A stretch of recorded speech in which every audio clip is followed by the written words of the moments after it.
Selamat pagi, selamat jumpa dalam doa pagi GPDI Budi Mulia. Saya percaya saudara dalam keadaan sehat walafiat dan kita awali hari yang Tuhan berkati. Saya ajak kita berdoa. Bapa di surga, terima kasih buat pagi hari ini. Engkau memberkati kami dengan hari yang baru. Berikan kami semangat untuk terus mendengarkan, belajar dari firman Tuhan. Berkati semua yang mengikuti program doa pagi di hari yang baru ini Tuhan. Biar iman kami makin bertumbuh, kami makin mengenal, mengasihi Engkau melalui firman Tuhan yang kami akan dengarkan. Terima kasih, kami serahkan ke dalam tangan Tuhan, di dalam nama Tuhan Yesus Kristus. Haleluya. Amin. Puji Tuhan, saudara-saudara, saya ingin bacakan ayat yang diambil dari Ibrani pasal yang ke-11 ayat 17 sampai 19. Karena iman, maka Abraham tatkala ia dicobai mempersembahkan Ishak. Ia yang telah menerima janji itu rela mempersembahkan anaknya yang tunggal, walaupun kepadanya telah dikatakan keturunan yang berasal dari Ishaklah yang akan disebut keturunanmu. Karena ia berpikir bahwa Allah berkuasa membangkitkan orang-orang sekalipun dari antara orang mati.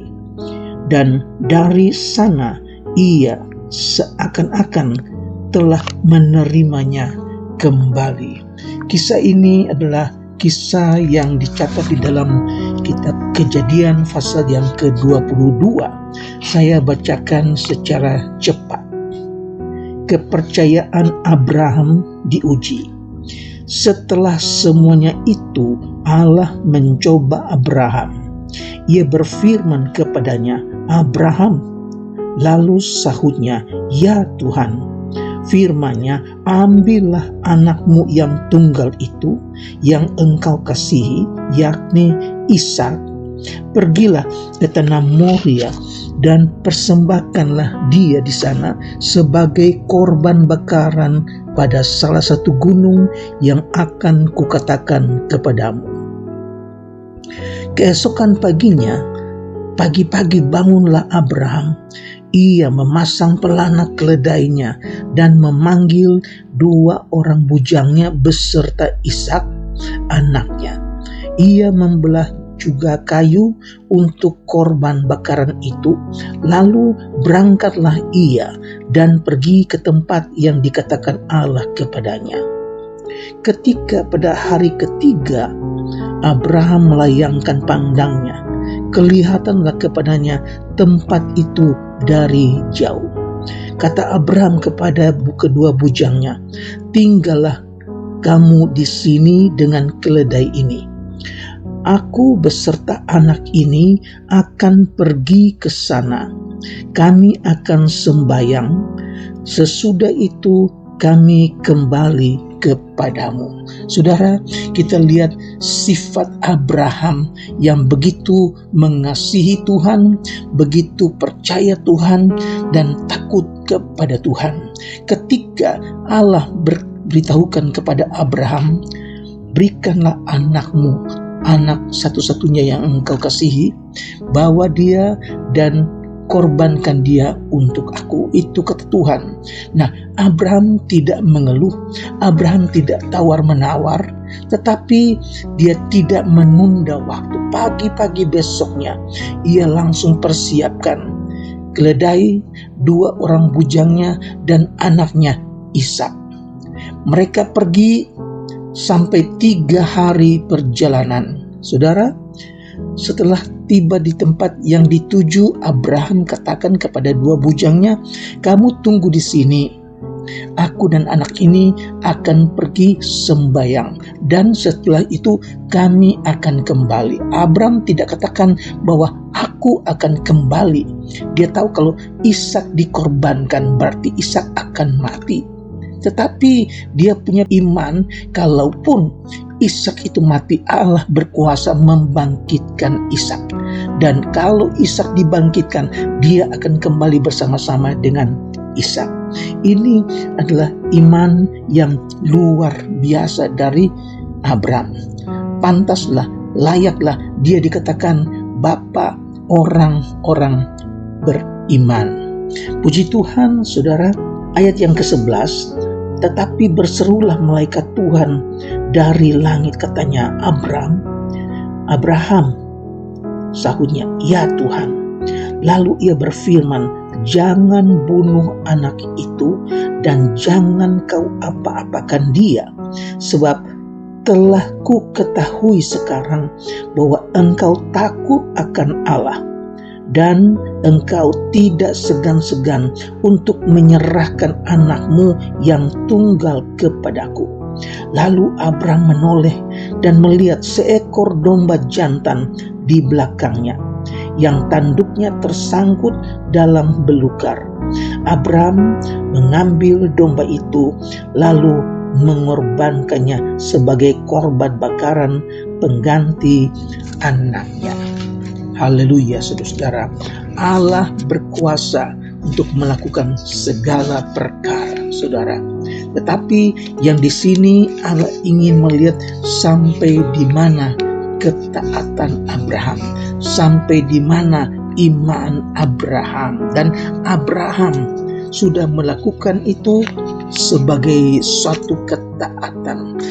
Bukti Abraham takut akan Allah. Haleluya, saudara.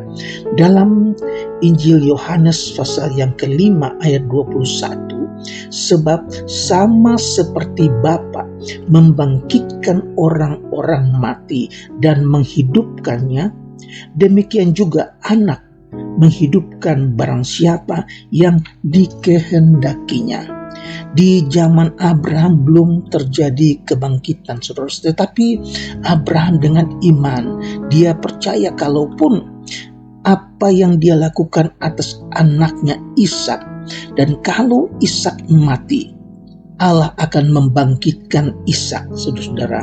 Ini luar biasa. Perbuatannya itu menyatakan ujian iman dan korban iman.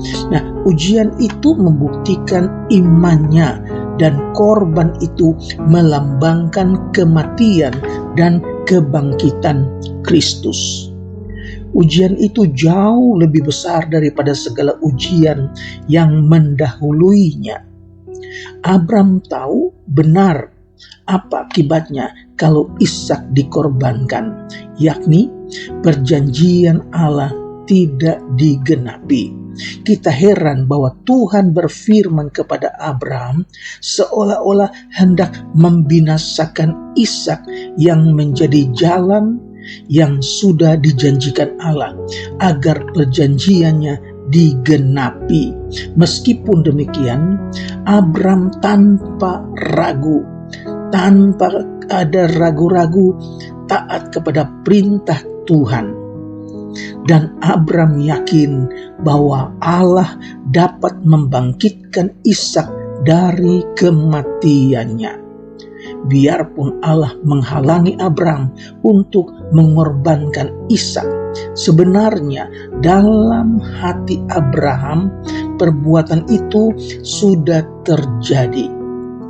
Abraham telah merasakan segala kepahitan pengorbanan itu.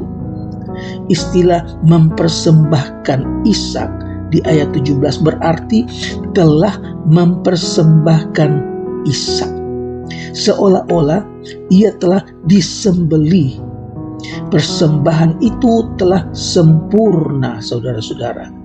Dengan demikian, gambaran kematian dan kebangkitan Ishak menjadi nubuatan atas kematian dan kebangkitan serta kenaikan Kristus. Haleluya, saudara. Semua yang Allah kerjakan dan apa yang Allah rencanakan itu akan terjadi dan sudah terjadi pada waktu Kristus mati, Kristus bangkit, dan Kristus naik ke sorga. Nah, kita tidak heran bahwa Abraham telah menjawab pertanyaan Ishak dengan Allah akan menyediakan. Ketika Ishak bertanya kepada papanya, "Bapak, kayu sudah ada, api sudah ada, tetapi manakah domba yang akan dipersembahkannya?"